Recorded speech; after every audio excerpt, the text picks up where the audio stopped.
Yeah. So.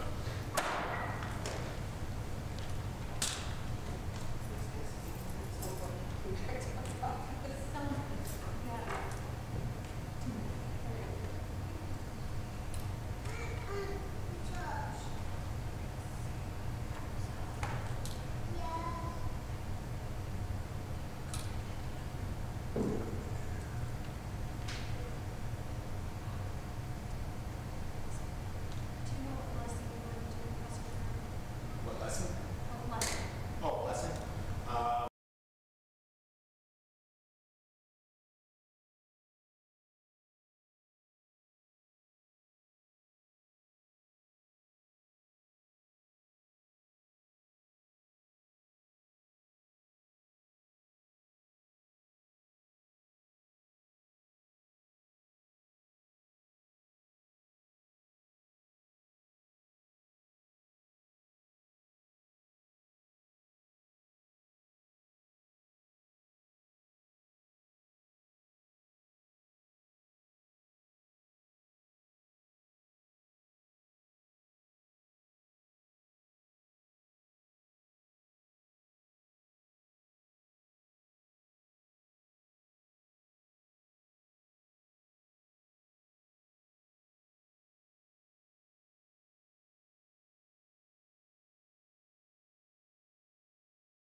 verses 8 to 11.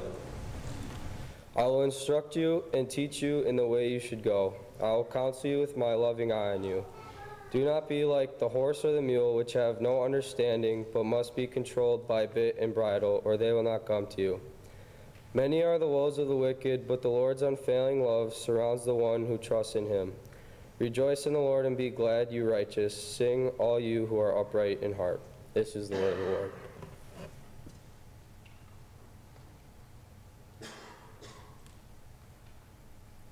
A week from today, most people in the United States will be celebrating a holiday, Valentine's Day. Now, I've got no qualms about saying it. I don't care for Valentine's Day. And it's not because it's a Hallmark holiday, as some people would say, an opportunity for the greeting card business to get more money. Or because Hershey's and all the other chocolate companies want to sell more chocolates for that particular day. No, I seem to have struggled with Valentine's Day because for the vast majority of my life, there was no reason to celebrate it.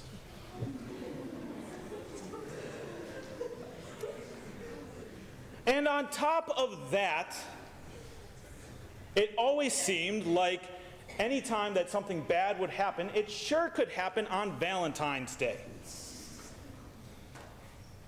For example, 18 years ago, this Valentine's Day, I was driving home from school. I'd taken this route multiple times. It's about a 20-minute drive, mostly country, rural type roads to get to Kettle Moraine Lutheran High School. And as I'm getting to the crest of the hill and getting over the hill, there comes a police officer in the other direction. I look at my speedometer, 15 miles per hour over the speed limit. Needless to say, I did get the cherries and berries that day. I did get the red and the blue. And I got pulled over for the very first time in my life. Got myself a speeding ticket.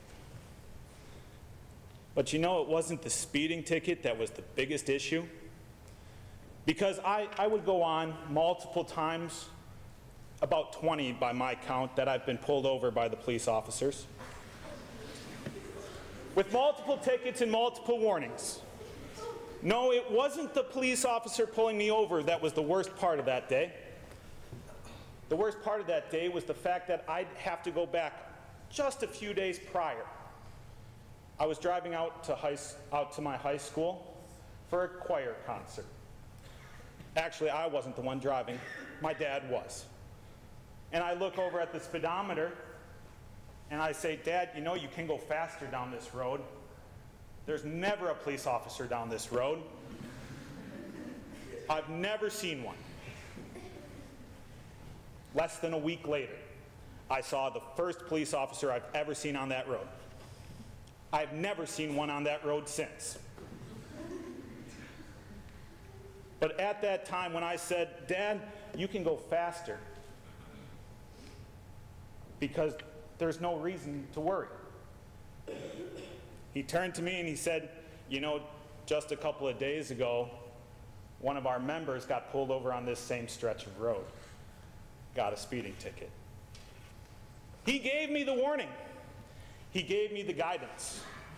And yet I did not want to heed to that warning or to that guidance. I thought I knew better. So the worst part of that particular pullover that day was the fact that I got to go home, and in my drive the rest of the way home, I was thinking, Dad's going to tell me those infamous words, I told you so. He was kind. He actually did not say those words. He laughed at me very hysterically because he knew that I should have known better. He had given me the warning. He had given me the guidance. Throughout my life, as a teenager, as a young child, even as a young adult, I've many times heard various warnings, various guidance, various advice, and many times I've said to myself, no, I know better. I know what's going on. And in looking back, and how many times have I had to say, No, they knew what was going on. Maybe my parents aren't quite as old and out of date with things as I think that they are. Maybe they really do know what's going on. Or sometimes maybe you're thinking the same way I thought, my parents just don't want me to have any fun. And as a child, I didn't understand that. I thought they were trying to take away my fun. Looking at it now as a parent, I recognize it's not that we're trying to take away the fun. It's that we're trying to make sure that you don't learn the lessons the hard way. That's what God guides us and gives us in His Word.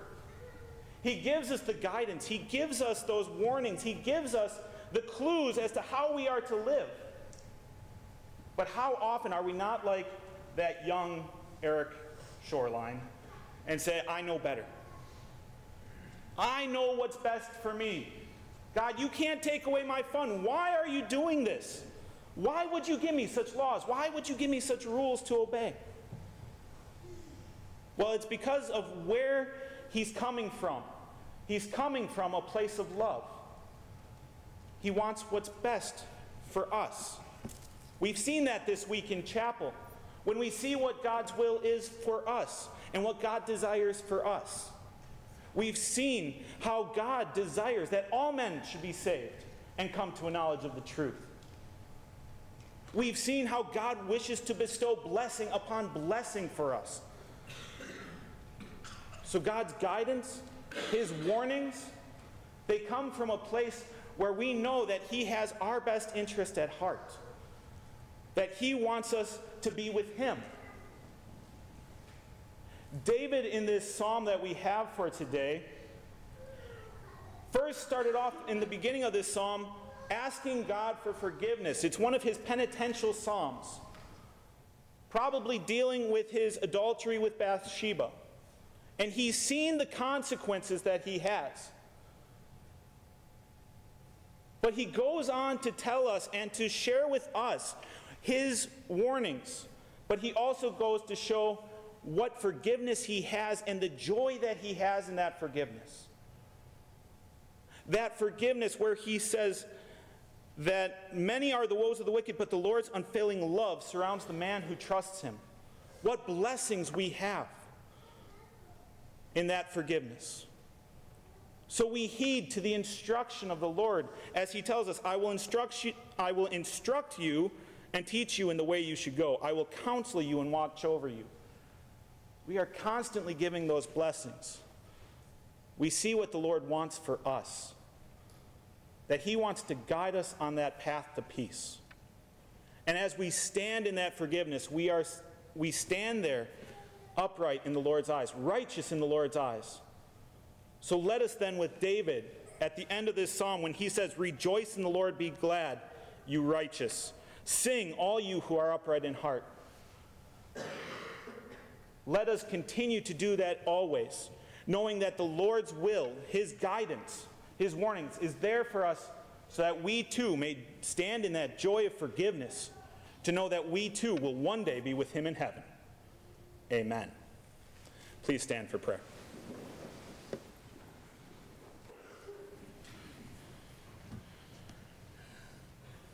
Oh, that the Lord would guide my ways, to keep His statutes still. Oh, that my God would grant me grace to know and do His will. Order my footsteps by your word, and make my heart sincere. Let sin have no dominion, Lord, but keep my conscience clear. Make me to walk in your commands, 'tis a delightful road. Nor let my head or heart or hands offend against my God. Amen. May the grace of our Lord Jesus Christ, the love of God, and the fellowship of the Holy Spirit be with us all.